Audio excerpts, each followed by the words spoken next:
எப்படியோ ஒரு வழியா அண்ணாமலையார தரிசனம் பண்ணியாச்சு. ஹலோ கைஸ், இன்னைக்கு நம்ம சிவராத்திரி அப்படிங்கிறதுனால அண்ணாமலையாரை பார்க்கறதுக்காக திருவண்ணாமலைக்கு வந்தோங்க. இங்க வந்ததும் கோவில் மூடி இருந்தது. காலையில 4:30 மணிக்கு தான் ஓபன் பண்ணுவாங்களாம். அது வரைக்கும் என்ன பண்ணலாம், இந்த ராஜகோபுரத்தை பார்த்துக்கிட்டே இருக்கலாம் அப்படின்னு சொல்லி 4:30 மணி வரைக்கும் வெயிட் பண்ணிட்டு இருந்தாங்க. ஒரு வழியா 4:30க்கு கோவில் ஓபன் பண்ணிட்டாங்க. நம்மளும் உள்ள போலாம் அப்படின்னு சொல்லி லைன்ல வந்து நின்னாச்சு. அப்படியே ஒரு 10 நிமிஷத்துல உள்ள போயிட்டோம். உள்ள போனதும் என்னடா இவ்வளவு சீக்கிரமா உள்ள வந்துட்டோம், இன்னைக்கு தரிசனம் சீக்கிரமா பார்த்துடலாம் போல அப்படின்னு நினைச்சேன். ஆனா இங்க ஒரு மணி நேரமா நின்னுட்டு இருந்தவங்க, சரியான கூட்டம். அப்படியே ஒரு மணி நேரம் அங்கேயே நின்னுட்டு இருந்தா போலீஸ் வந்து இங்க இருந்தா யாரையும் உள்ள விட மாட்டோம் அப்படின்னு சொல்லி அப்படியே பின்னாடி அனுப்பிட்டாங்க. திரும்பவும் லைன்ல வந்து நின்னுட்டோங்க. இங்க நிக்கிறதுக்குள்ளேயே விடிஞ்சிருச்சு. இன்னைக்கு சிவராத்திரி அப்படிங்கறதுனால ஏகப்பட்ட கூட்டம் வந்திருக்குது. அப்படியே லைன் ரொம்ப ரொம்ப பொறுமையா மூவ் ஆகி போயிட்டு இருந்தது. அப்படியே கொஞ்சம் கொஞ்சமா 2வது கோபுரம் தாண்டி உள்ள வந்துட்டோம்.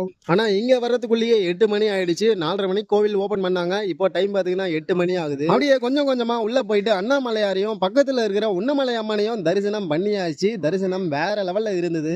தரிசனம் பண்ணிட்டு வெளியே வர்றதுக்குள்ள டைம் பாத்தீங்கன்னா 10 மணி ஆச்சு. அப்படியே லட்டு வாங்குறதுக்காக வெளியே வந்துட்டோம். லட்டும் வாங்கியாச்சு. அங்க இருந்து அப்படியே நேரா அன்னதானம் சாப்பிட வந்துட்டோங்க. இங்க வந்ததும் அப்படியே லைன்ல நின்று சாப்பிட போயிட்டோம். சாப்பாடு வேற லெவல்ல இருந்தது. சிவராத்திரிக்கு அண்ணாமலையார தரிசனம் பண்ணது ரொம்ப ரொம்ப சிறப்பா இருந்தது. தரிசனம் பண்ண முடியாது அப்படின்னு நினைச்சேன். எப்படியோ தரிசனம் பண்ணியாச்சு. வேற லெவல்ல இருந்துச்சு.